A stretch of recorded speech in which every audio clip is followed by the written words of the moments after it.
সুপ্রিয় ছাত্রছাত্রীবৃন্দ, প্রতিদিনের মতো আজকে আমি তোমাদের সামনে হাজির হলাম।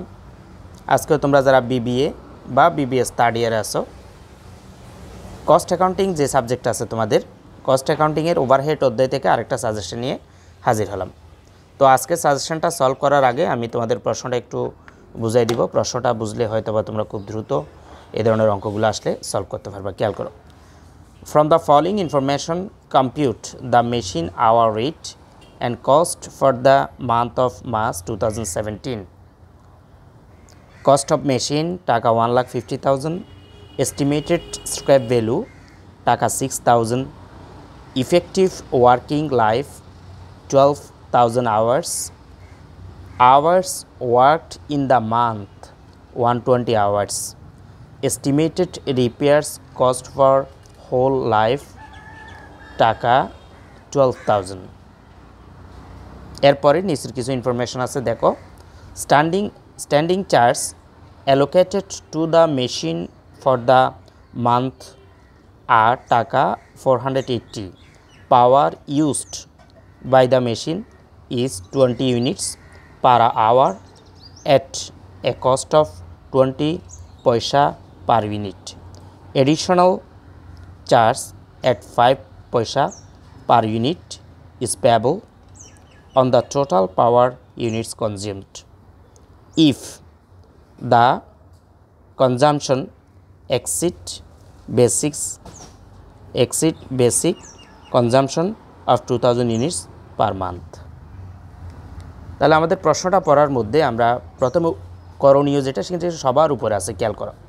টোটাল প্রশ্নটার মধ্যে compute the machine hour rate, অর্থাৎ মেশিন আওয়ার রেট বের করতে বলছে। আমরা জানি মেশিন আওয়ার রেট বের করতে হলে আমাদের স্ট্যান্ডিং চার্জ এবং ভেরিয়েবল চার্জকে যোগ করে কস্ট পার আওয়ার বের করতে হবে। সেজন্য আমরা প্রথমে একটা স্টেটমেন্ট রেডি করব, statement showing the machine hour rate. Statement, খেয়াল করে একটু ঘরটা, স্টেটমেন্ট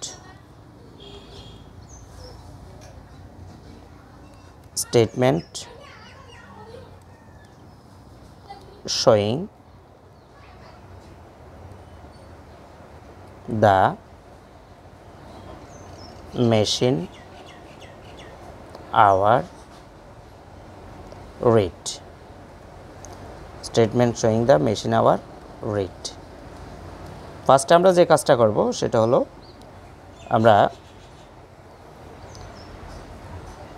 আইটেমস অফ এক্সপেন্ডিচার একটা কলাম করব, আইটেমস অফ এক্সপেন্ডিচার।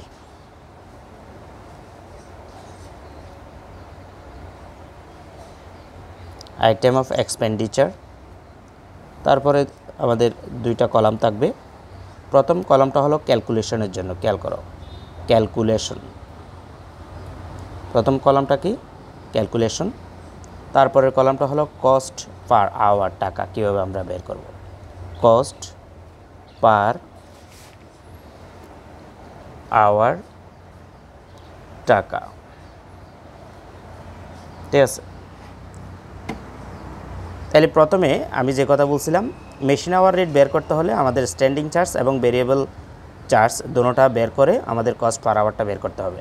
তাহলে প্রথমে আমরা যদি প্রশ্নের সিরিয়ালে দেখি, খেয়াল করো, প্রশ্নের মধ্যে প্রথমে কি আছে? কস্ট অফ মেশিন, সবার উপরে আছে কস্ট অফ মেশিন 1,50,000। এই কস্ট অফ মেশিন থেকে আমরা মূলত ডেপ্রিসিয়েশনটা বের করি। কী বের করি? ডেপ্রিসিয়েশন। কস্ট অফ মেশিন থেকে ডেপ্রিসিয়েশন, আর ডেপ্রিসিয়েশনটা হলো ভেরিয়েবল কস্টের জন্য। সেজন্য আমরা প্রথমে স্ট্যান্ডিং চার্জের জন্য স্ট্যান্ডিং চার্জ এটার জন্য একটা জায়গা রাখবো, তারপর ভেরিয়েবল কস্টগুলোকে আলাদাভাবে লিখব। এই ভেরিয়েবল কস্টের আওতায় আমরা ডেপ্রিসিয়েশনটা লিখব, ডেপ্রিসিয়েশন, অর্থাৎ অবশ্যইটা হলো ভেরিয়েবল কস্ট। তো ভেরিয়েবল কস্ট আমরা কীভাবে বের করব? আমাদের প্রশ্নের ভিতরে খেয়াল করো, কস্ট অফ মেশিন দিয়ে আছে, কস্ট অফ মেশিন 1,50,000, তারপরে আছে স্ক্র্যাপ ভ্যালু মানে ভগ্নাবশেষ মূল্য, তারপরে আছে ইফেক্টিভ ওয়ার্কিং লাইফ 12,000 আওয়ার্স। ডেপ্রিসিয়েশনের সূত্র হলো কস্ট অফ মেশিন থেকে স্ক্র্যাপ ভ্যালুটা মাইনাস করে যে টাকাটা থাকবে সেটাকে ওয়ার্কিং লাইফ অর্থাৎ আয়ুষ্কাল দ্বারা ভাগ করলে আমরা অবশ্যই এটা পেয়ে যাই। তাহলে আমরা সেই সূত্র মোতাবেক যদি আমরা ক্যালকুলেশনে বসাই, আমাদের যে ক্যালকুলেশন কলামটাতে আছে ডেপ্রিসিয়েশনটা, প্রথমে মেশিনটা বসাবো। মেশিনের দাম 1,50,000 মাইনাস তার স্ক্র্যাপ ভ্যালু ভগ্নাবশেষ মূল্য আছে কত 6,000। 1,50,000 মেশিন থেকে আমরা স্ক্র্যাপ ভ্যালু 6,000 বাদ দিলে যে টাকা থাকবে সেটাকে ভাগ করবো আমরা আয়ুষ্কাল দ্বারা। আমাদের আয়ুষ্কাল কত 12,000 আওয়ার্স।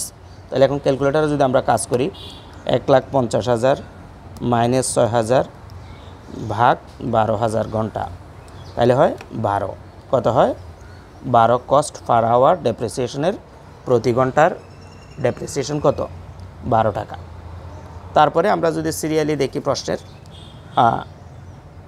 কস্ট অফ মেশিনের কাজ গেল, স্টিমেটেড স্ক্র্যাপ ভ্যালু করে ফেললাম, ইফেক্টিভ ওয়ার্কিং লাইফ এটাও করে ফেললাম। এটা 12,000 আওয়ার্স, এটা দিয়ে ভাগ করলাম। Hours worked in the month 120 hours, অর্থাৎ পুরো মাসে আমাদের যে পুরো মাস সেই পুরো মাসে মেশিনটা চলে 120 ঘন্টা। Estimated repairs cost for the whole life 12,000 hours, 12,000 টাকা। অর্থাৎ আমাদের পুরা রিপেয়ার্সের জন্য পুরো মাসে পুরো মেয়াদকালে, হোল লাইফ মানে পুরো মেয়াদকালে 12,000 টাকা খরচ হয় কিসের জন্য রিপেয়ার্সের জন্য। তাহলে আমাদের লাইফ হলো হোল লাইফের আওয়ার্সটা কত 12,000 আওয়ার্স, রিপেয়ার্সের টাকা কত 12,000। তাহলে 1 ঘন্টা বের করতে হলে আমরা কি করব, এই 12,000 রিপেয়ার্সের টাকাকে 12,000 ওয়ার্কিংস লাইফ দ্বারা ভাগ করব। তাহলে আমরা লিখতে পারি রিপেয়ার্স সেটা বের করব কিভাবে, আমাদের রিপেয়ার্সের টাকা কত 12,000, আমাদের আয়ুষ্কাল এই যে 12,000 আমরা ডেপ্রিসিয়েশনের সময় 12,000 আওয়ার্স ব্যবহার করছিলাম সেটাই দিয়ে ভাগ করব। তাহলে 12,000কে 12,000 আওয়ার্স দ্বারা যদি ভাগ করি তাহলে হবে কত 1 টাকা। এটার পরে আমরা দিতে পারি 0.00 1.00 1 টাকাকে, আর 12 টাকাকে 12.00 দিতে পারি। তারপরে আমরা যদি সিরিয়ালি যাই রিপেয়ার্সের পরে খেয়াল করো, standing charge allocated to the machine for the month 8 টাকা 480, অর্থাৎ আমাদের স্ট্যান্ডিং চার্জের পরিমাণ কত 480 টাকা। স্ট্যান্ডিং চার্জটা অ্যালোকেটেড করতে হবে আমাদের মেশিনের যে ওয়ার্কিং লাইফ আমাদের ওয়ার্কিং আওয়ার, যেটা hours worked in the month 120 hours, এটা দ্বারা ভাগ করতে হবে। কারণ স্ট্যান্ডিং চার্জটা allocated to the machine for the month, পুরো মাসের যেটা, তাহলে hours worked in the month কত 120 আওয়ার্স। সেজন্য আমরা স্ট্যান্ডিং চার্জের ওইখানে 480 টাকা যেটা স্ট্যান্ডিং চার্জ সেটাকে ভাগ করব 120 আওয়ার্স দ্বারা। 120 আওয়ার্স দ্বারা কেন ভাগ করছি, hours work in the month 120 hours, অর্থাৎ পুরো মাসে আমাদের মেশিনটা চলে 120 আওয়ার্স। আর পুরো মাসে স্ট্যান্ডিং চার্জ বাবদ খরচ হয় কত 480 টাকা। তাহলে 480 টাকা 120 ঘন্টার জন্য হলে 1 ঘন্টার জন্য কত, সেজন্য 480কে 120 দ্বারা ভাগ করব, তাহলে 4 টাকা হবে। কত টাকা 4 টাকা। তাহলে আমরা স্ট্যান্ডিং চার্জ পেয়ে গেলাম 4 টাকা। তারপরের প্রশ্ন খেয়াল করো, প্রশ্ন সিরিয়ালভাবে খেয়াল করে একটু করলে অঙ্কগুলো বোঝা যায় খুব দ্রুত।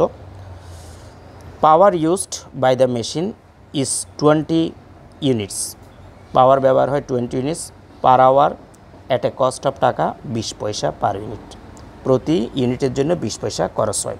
তাহলে আমরা পাওয়ারের ক্ষেত্রে, পাওয়ার যেহেতু এটা বিদ্যুৎ শক্তি, আমরা ভেরিয়েবলে দিব, পাওয়ার দিলাম ভেরিয়েবলের মধ্যে 20 ইউনিট ইন্টু 20 পয়সা। 20 পয়সা বলতে আমরা 0.20 বুঝি। তাহলে আমরা 20 গুণ 0.20 গুণ করলে হয় 4 টাকা। কত হবে 4 টাকা।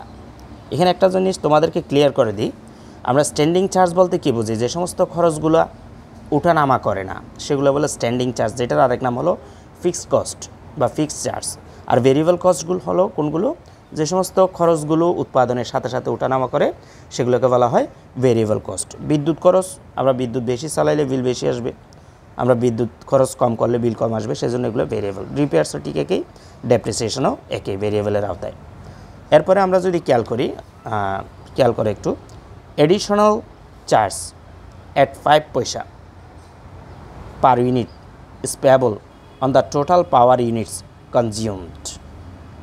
এডিশনাল চার্জ অতিরিক্ত 5 পয়সা করে প্রতি ইউনিটের দাম ব্যবহার হবে। তাইলে আমরা এডিশনাল চার্জ লিখব ভেরিয়েবলের মধ্যে, এডিশনাল চার্জ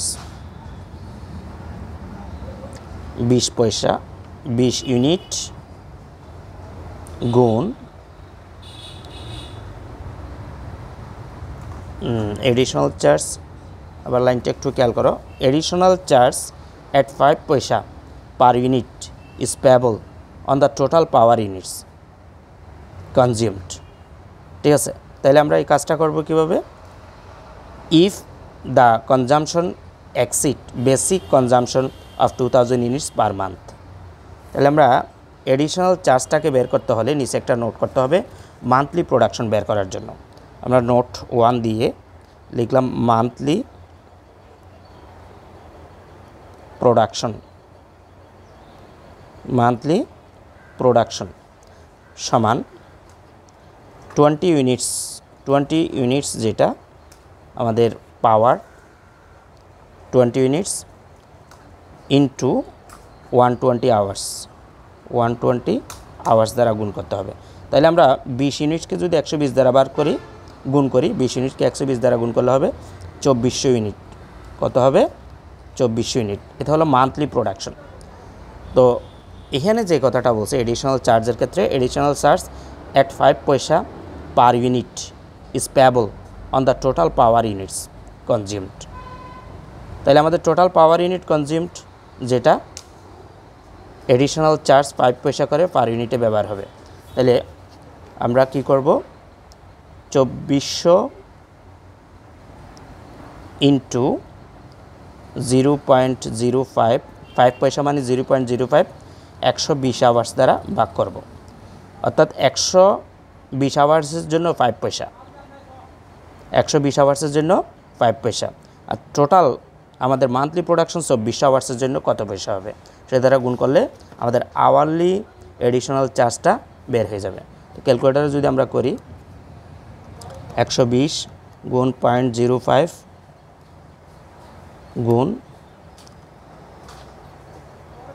0.05 ভাগ 120 গুণ 2400, তাহলে আমার হবে 0.999, অর্থাৎ আমরা টাকা 1 দিতে পারি 1। এখন আমরা কস্ট পার আওয়ারগুলো যদি টোটাল যোগ করে দিই তাহলে আমাদের মেশিন আওয়ার রেটটা বের হয়ে যাবে। তাহলে একটু খেয়াল করি, আমরা 4 টাকা, এই লাইনটা যদি একটু যোগ করো, 4 যোগ 12 যোগ 1 যোগ 4 যোগ 1, টোটাল 22। টোটাল কত? 22, অর্থাৎ কস্ট পার আওয়ার অর্থাৎ মেশিন আওয়ার রেট 22 টাকা। তাহলে আমার এটা সোজাসুজি নাম দিব মেশিন আওয়ার রেট। কত টাকা? 22 টাকা। তো এই হলো আমাদের মেশিন আওয়ার রেট বের করার সূত্র। আমরা মেশিন আওয়ার রেটের অঙ্কগুলা আরও কিছু দেওয়া আছে আমার চ্যানেলের প্লেলিস্টে। তোমরা আমার চ্যানেলের প্লেলিস্টে গেলে এই ধরনের আরও কিছু অঙ্ক দেখতে পারবা, সেগুলো একটু দেখে নিবা এবং প্র্যাকটিস করতে থাকবা। বেশি বেশি প্র্যাকটিস করলে অঙ্কগুলো বুঝতে থাকবা, আর না হয় যদি প্র্যাকটিস না করলে অঙ্কগুলো কিন্তু কঠিন লাগবে। ক্লাসটা দ্বারা কোনো উপকার হলে শেয়ার করবা, নতুন হয়ে থাকলে সাবস্ক্রাইব করে রাখবা এবং বন্ধুবান্ধব সবাইকে লিঙ্কটা দিয়ে সাবস্ক্রাইব, লাইক এবং শেয়ার করার জন্য উৎসাহিত করবা। ভালো থাকবা সবাই, শুভকামনা রইল। আসসালামু আলাইকুম ওয়া রাহমাতুল্লাহি ওয়া বারাকাতুহু।